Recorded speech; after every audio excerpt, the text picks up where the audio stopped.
What are the most critical issues you're hearing about from families? What I'm hearing about from my students is that they're worried about trans rights, they're worried about the Department of Education, they're increasingly worried about cuts at Health and Human Services. I feel like a lot of people are hearing it from all different perspectives, and so it feels a little bit scary and unnerving right now. So especially for young children, how should parents deal with essentially the unknown?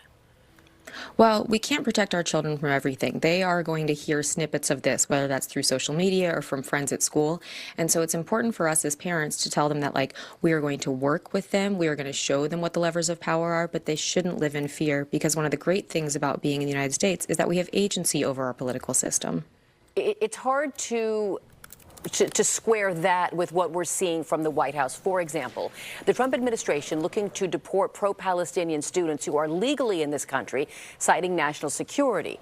Critics call that a violation of free speech protections. How can you help a child make sense of what many adults disagree with?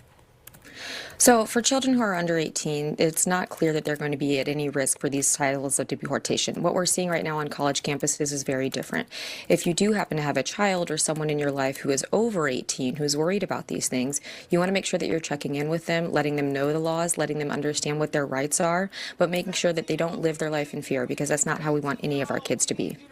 How do you expect parents to take on what could be a very tumultuous time? Let's stick with the college students, right? Your child could be going to country halfway across could be going to school halfway across the country or the world. How important is it to still keep that tie of I'll always support you? I think it's incredibly important. If we do not have children who feel safe in their government, they need to feel safe in their families and communities. And so if you find yourself in that situation, it's important to have that strength in community and let your children know that you're going to be there for them. How do you deal with a situation where maybe the parent and, older teen or adult child disagree on politics? Well, we're going to disagree on things. We're all living different experiences and seeing things differently.